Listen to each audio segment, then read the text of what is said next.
Nos vamos con otro tema que también hemos estado anunciando desde el inicio, que es este regreso del exgobernador de Jalisco, Enrique Alfaro, a esa entidad.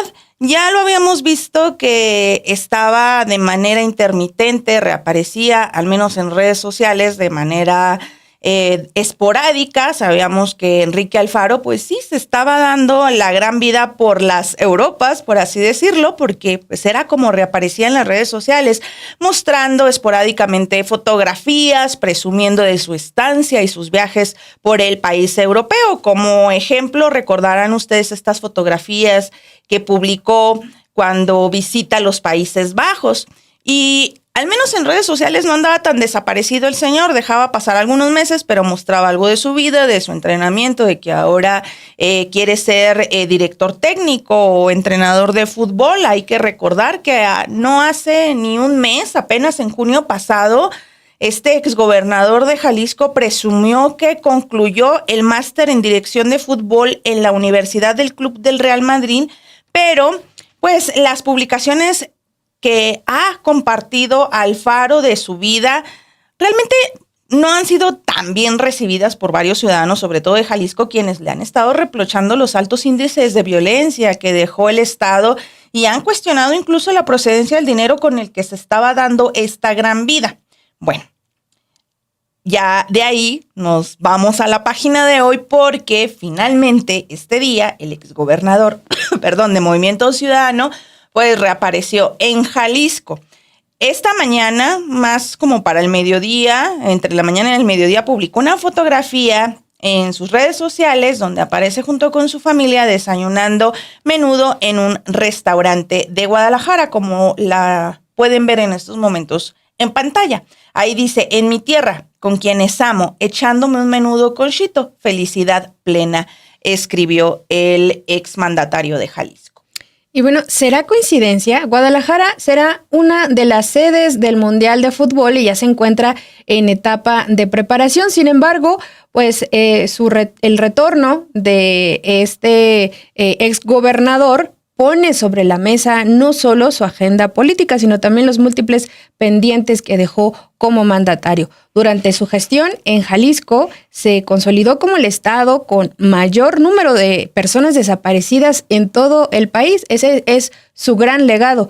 Al cierre de su sexenio, el Registro Nacional reportaba más de 15,000 personas desaparecidas solamente en esa entidad que él gobernaba, lo que representaba más del 13% del total nacional.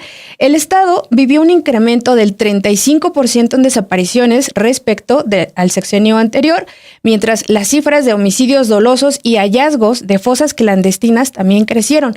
Tan solo de enero de 2023, Jalisco acumulaba al menos 317 hallazgos de fosas, esto según datos de la Comisión Nacional de Búsqueda. Pero lejos de atender la emergencia, lo que hizo Alfaro fue ocultarlo. En 2022 dejó de alimentar el Registro Nacional de Personas Desaparecidas, justificando que en Jalisco las cosas se resolvían en Jalisco. Él tenía la obligación de enviar estos datos al Registro Nacional para que se contabilizaran y pues pudiéramos ir midiendo la dimensión de este gran problema y hacer políticas públicas, alertar a la sociedad sobre esto, pero eso es lo que dijo en ese momento el gobernador.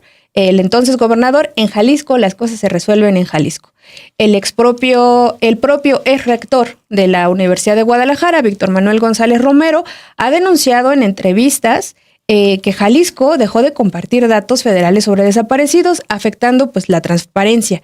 De hecho, tras suspender el envío de información, el número de casos en la base nacional disminuyó artificialmente. Las juventudes fueron pues las más golpeadas, ya que bajo su gobierno se dispararon las desapariciones de personas jóvenes, según un estudio realizado por la propia Universidad de Guadalajara, y pues es algo que vimos en medios de comunicación, en redes sociales, donde las propias familias buscaban a sus seres queridos muy jóvenes. Casi siempre en este estudio también se aludía que las desapariciones podrían ser por reclutamiento forzado con falsas promesas de empleo. Desde ese entonces ya estábamos viendo esta manera de capturar a las personas y desaparecerlas. Algo que particularmente en el sexenio de Alfaro se negó, el reclutamiento forzado de las desapariciones, las fosas, la confrontación que tenía con los colectivos de búsqueda. Y en el tema de reclutamiento forzado, que ustedes recordarán este estudio que no hace mucho se presentó, hace apenas un par de meses, en el que daba a conocer que especialmente los jóvenes desaparecían mediante engaños laborales. Es algo que les mencionábamos, pues fue sistemáticamente minimizado durante la administración de Alfaro, como muchos otros temas de importancia. Por ejemplo, colectivos como Buscadoras denunciaron en múltiples ocasiones decenas de casos de desaparición forzada, de desaparición con indicios de que sería reclutamiento forzado por estas falsas propuestas de trabajo, particularmente en zonas como Tala y sobre todo por los casos que se estuvieron generando y dieron alarma en la central camionera de Guadalajara.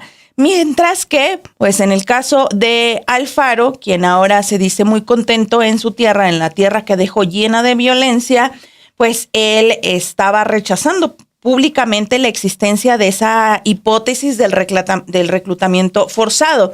Él sale de su gobernatura y viene el caso y el hallazgo que hacen los colectivos de búsqueda en el rancho Izaguirre, que pues nuevamente confirman lo que este señor siempre estuvo negando, el reclutamiento forzado por parte del cártel Jalisco Nueva Generación. Este caso del rancho Izaguirre expone la profundidad de la omisión que cometió Alfaro en esa entidad. Hay que recordar que en septiembre de 2024 ya había sido asegurado ese rancho Izaguirre en Teuxitlán y ese lugar había sido asegurado y se quedó ahí sin que hicieran absolutamente nada más.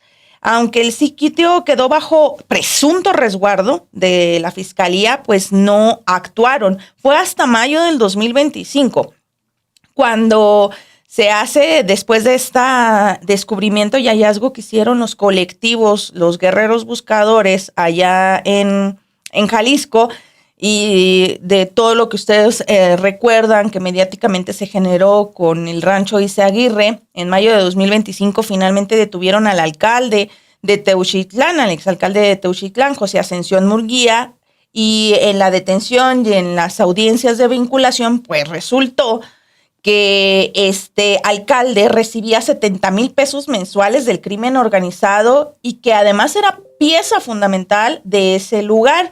Además, entre la información de este caso emblemático en Jalisco de reclutamiento forzado, pues hay que recordar que no hace mucho se dio a conocer la sentencia en contra de 10 personas luego de que fueron detenidas, pues ante este hallazgo reciente que, como ustedes estaban viendo en pantalla, pues incluían prendas, zapatos, centenas de zapatos e incluso pues hasta restos calcinados.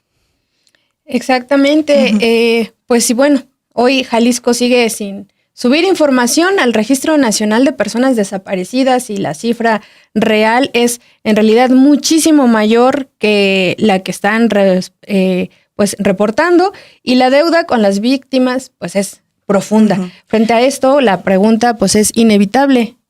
Romy, ¿qué cuentas tendría que estar dando el exgobernador Enrique Alfaro en lugar de estar comiendo menudito ahí y presumiéndolo? Hay fosas que quizá él tendría que ir a excavar para sacar a las personas pues, que están ahí. ¿Quién sabe? Porque capaz que va y altera la escena como ocurrió, como hizo la fiscalía con el caso del rancho. Y no nada más son esos temas, estamos hablando de fosas, desaparecidos, reclutamiento forzado, aumento de crimen organizado, es decir, todo lo que avanzó el cártel Jalisco Nueva Generación, pero a eso también se le suma, que también tendría que rendir cuentas, la represión policial que ha encabezado ha sido característica en su sexenio, que fue característica en su sexenio. Hay que recordar en el 2020 este llamado halconazo tapatío de la represión de las protestas que se realizaron cuando los estudiantes salieron a protestar por el asesinato de Giovanni López, este joven que fue